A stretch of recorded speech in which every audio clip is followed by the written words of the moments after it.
नमस्कार साथियों, welcome to the authentic employment notice channel. आप लोग देख सकते हैं कि हरियाणा में सरकारी नौकरी के लिए युवाओं में इतनी ज़्यादा एक तरह से भागदौड़ है कि अब युवा जो हैं वो गलत तरीके से नौकरी लेने के लिए भी नहीं कतरा रहे हैं। आप लोग देख सकते हैं कि सिपाही भर्ती जो हुई थी उनमें हरियाणा सरकार ने जो HSSC है उसने 3 स्तरीय जांच की और जिसमें कि काफ़ी कैंडिडेट्स की गलतियां पकड़ी गई। और इसका अंदाज़ा इसी बात से लगाया जा सकता है कि 950 युवाओं को जो है बायोमेट्रिक जांच के लिए बुलाया गया था, लेकिन उनमें से सिर्फ 80 पहुंचे और उनमें भी 5 फर्जी पकड़े गए। अब इसमें क्या क्या केसेस सामने आए हैं कि दौड़ किसी और ने लगाई, साइन किसी और ने कर दिए और पेपर कोई और देने आया है, किसी ने किस तरीके से सेटिंग कर रखी है। तो बहुत सारे केसेस आए हुए हैं। एक केस तो ऐसा भी आ गया कि जिसमें 2 जुड़वा भाइयों ने परीक्षा देने के लिए योजना बनाई कि एक परीक्षा देगा और एक अपना दौड़ लगा लेगा। तो इस तरीके से जो है नौकरी लेने की कवायद चली हुई है। दरअसल HSSC जो ने पुलिस कांस्टेबल की भर्ती के लिए 6600 पदों की भर्ती प्रक्रिया उसमें लगा हुआ है, लेकिन जब भर्ती प्रक्रिया में जांच के दौरान पता चला कि 950 युवाओं की बायोमेट्रिक का मिलान नहीं हो पा रहा है, तो आयोग ने 3 तरह से जांच की। अब जांच में पाया गया कि जांच के लिए जब युवाओं को बुलाया गया तो उनमें से 80 पहुंचे और बाकी जो है आपके जांच में आए नहीं। इसका मतलब सीधे तौर पर है जो कि आपके कैंडिडेट आए नहीं, सीधे तौर पर वो फर्जी थे। और जो 80 पहुंचे उनमें भी 5 पकड़े गए। तो 950 में से 75 बच्चे ही आपके एक तरह से लगा लो कि फेक नहीं थे, वो उन्होंने जाहिर तौर पर अपनी परीक्षा अच्छे तरीके से दी थी। लेकिन परीक्षाओं में इतने बड़े स्तर पर गड़बड़ी होना और गड़बड़ी होने के बाद उसकी इतने अच्छे लेवल पे 3 स्तरीय जांच होना, ये एक तरीके से हरियाणा सरकार की आप लोग कह सकते हैं कि इसमें तारीफ होनी चाहिए। क्योंकि पहले की जो भी भर्तियां होती थी उनमें या तो कोई भी भर्ती होती थी एग्ज़ाम वगैरह लेके ऐसे लग जाते थे और एग्ज़ाम और उसमें सेलेक्ट होने के बाद बायोमेट्रिक वगैरह ऐसा कोई प्रकरण नहीं होता था। सीधा सिग्नेचर किया, आधार कार्ड में वगैरह मैच किया और वो सब उनसे फिर सिलेक्शन का प्रोसीजर होता था। तो उसमें जो है फर्जीवाड़े होने के बहुत ही ज़्यादा चांसेस होते थे। लेकिन आप लोग देख सकते हैं कि बायोमेट्रिक जांच होने की प्रक्रिया जो है वो लागू करने के बाद भी जो है युवा जो है एक तरीके से गलत तरीके से सिलेक्शन लेने के लिए नहीं कतरा रहे हैं। लेकिन अब जो है काफ़ी युवा पकड़े गए हैं, काफ़ी जो अभ्यर्थी जिन्होंने कांस्टेबल का पेपर दिया था वो पकड़े गए हैं। लेकिन इस संदर्भ में मेरी हरियाणा सरकार से एक गुजारिश ये भी है कि पहले जो है जब से EWS लागू हुआ है, EWS जब से लागू हुआ है 2019 से शायद लागू हुआ है, तो तब से लेके अभी तक जो भी HPSC HSSC की भर्तियां हुई हैं उनमें जिन जिन कैंडिडेट का EWS कैटेगरी के अंडर सिलेक्शन हुआ है आप उन सब की जांच कीजिए। देखना कि उनमें आपको कम से कम नहीं तो 20 से 30% युवा अभ्यर्थी ऐसे मिलेंगे जिन्होंने गलत तरीके से EWS का सर्टिफिकेट बनवाया होगा। किसी के घर में आपको 10-10 हेक्टेयर ज़मीन मिलेगी लेकिन फिर भी उन्होंने EWS का सर्टिफिकेट बनवाया होगा। किसी के घर में गवर्नमेंट जॉब मिलेगी लेकिन फिर भी उन्होंने EWS का सर्टिफिकेट बनवा के जॉब ले रखी होगी। और अगर ऐसे केस में अगर जो अभ्यर्थी जॉब कर रहे हैं गलत तरीके से फेक EWS का सर्टिफिकेट बनवा के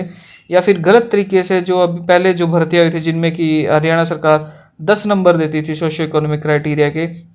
उनकी भी आप जांच दोबारा से उठाइए। और अगर उस केस में कोई भी अभ्यर्थी अगर गलत तरीके से नंबर लिए हुए पाया जाता है तो उस केस में उनको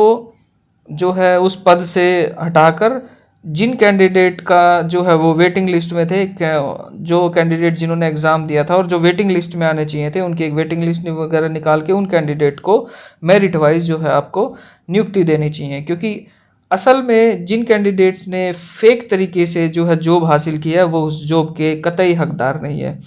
और जिन कैंडिडेट्स ने जाहिर तौर पर मेहनत की थी और एग्ज़ाम को अच्छे से दिया था लेकिन फिर भी वो गलत तरीके से किसी के द्वारा सब EWS वगैरह का सर्टिफिकेट सबमिट करने से या फिर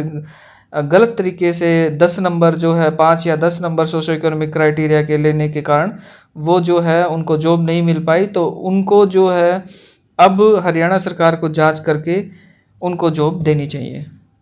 क्योंकि गलत तरीके से अगर कोई किसी ने जॉब ली है, चाहे वो उसने 2 साल पहले ली है या 4 साल पहले ली है या कभी भी ली है, उसकी जांच होनी चाहिए और जो डिजर्विंग कैंडिडेट है उसको जॉब मिलनी चाहिए। क्योंकि आप तो अभी देख रहे हो कि बायोमेट्रिक वगैरह शुरू हुआ है, उसमें भी इतने ज़्यादा जो है अभ्यर्थी आपके पकड़े जा रहे हैं जो कि गलत तरीके से नंबर लेके या गलत तरीके से आपका एग्ज़ाम दे के जो है सिलेक्शन लेने की चाह रहे हैं। लेकिन ये जो प्रक्रिया है बायोमेट्रिक की और ये सब चीज़ें जो है अभी पिछले 7-8 महीने से ही आपकी तेज़ हुई हैं। सो आप लोगों को हरियाणा सरकार से मेरी ये दरख्वास्त है ऑथेंटिक एम्प्लॉयमेंट नोटिस चैनल की, कि आप लोग जब से EWS लागू हुआ है और जब से आपने सोशो इकोनॉमिक क्राइटेरिया के 10 नंबर देने शुरू किए हैं और उसके बाद जैसे 5 नंबर देने शुरू किए हैं, तो जिन जिन कैंडिडेट्स ने इन रिजर्वेशंस का लाभ लेके जो है नियुक्ति हासिल की है, जॉब हासिल की है, उन सब की जांच की जाए और जो जो फेक कैंडिडेट पकड़े जाएं उन्हें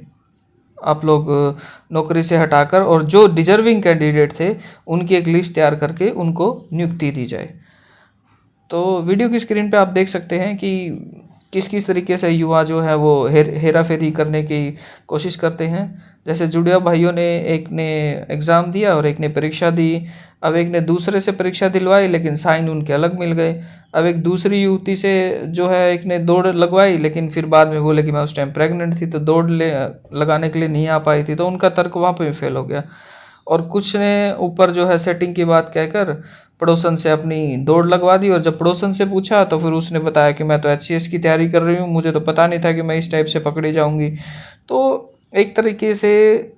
सरकारी नौकरी पाने के लिए इतने लार्ज स्केल पर एक ट्रेंड चला हुआ है हरियाणा में कि कैसे ना कैसे करके हमें सरकारी नौकरी लेनी है। लेकिन आप लोगों को ये नहीं पता कि अगर मान लो उस टाइम अगर आपको सरकारी नौकरी मिल गई तो ये जो सरकार है इसमें आपकी धांधलेबाजियाँ नहीं चल रही हैं। इवन आपकी 2-2 साल बाद भी आपकी जॉब जा रही है, क्योंकि जांच आपकी 2 साल बाद भी हो सकती है। तो इसलिए मेरा आग्रह यही है कि आप जो भी जॉब लें हरियाणा में, आप अच्छे तरीके से निष्पक्ष तरीके से एग्ज़ाम दें, किसी भी तरह का कोई फेक सर्टिफिकेट सबमिट ना करें, किसी भी तरीके से कोई फेक अभ्यर्थी जो है के द्वारा परीक्षा ना दिलवाएं या परीक्षा में किसी भी प्रकार की धांधलेबाजी ना करें, क्योंकि आज नहीं तो कल वो चीज़ पकड़ी जानी है और पकड़ी जा भी रही है। सो आप लोगों को जो मैं इन्फॉर्मेशन देना चाह रहा था आप लोगों को शायद समझ में आ गया होगा। जो कैंडिडेट अभी जो HSSC TGT की भर्ती चल रही है उसमें भी जिन्होंने फेक अपने EWS का सर्टिफिकेट सबमिट किए हैं, फेक सोशियो इकोनॉमिक क्राइटेरिया के अंडर जो 5 मार्क्स मिलने हैं वो अगर लेने की कोशिश कर रहे हैं, तो जाहिर तौर पर उनको ये चीज़ ध्यान में रखनी चाहिए कि भले ही उनको TGT की जॉब मिल जाए किसी स्तर पर, वो जो HSSC की जो प्रक्रिया है, जांच करने की प्रक्रिया है, उसको डिच कर जाएं, लेकिन कभी ना कभी 1 साल 2 साल या 3 साल बाद उनकी जांच होगी और जांच होने के बाद अगर पाया जाता है तो आपकी जॉब उस टाइम भी जा सकती है। सो जो है ऑथेंटिक तरीके से, जो है अच्छे तरीके से और इस तरीके से जो है अपना एग्ज़ाम अगर आपने दिया है तो इसी तरीके से अपना जो है आप लोग सिलेक्शन लीजिए और अच्छे तरीके से अगर एग्ज़ाम दे के, अच्छे तरीके से अगर सारे अच्छे सर्टिफिकेट सबमिट करा के, कोई भी फेक सर्टिफिकेट सबमिट न करा के और गलत तरीके से मार्क्स क्लेम न करके अगर आप सिलेक्शन लेंगे तो पूरी उम्र भर जो है आप सुकून से नौकरी करेंगे, ये बात है। सो अगर मेरे द्वारा दी गई इन्फॉर्मेशन आप लोगों को पसंद आई हो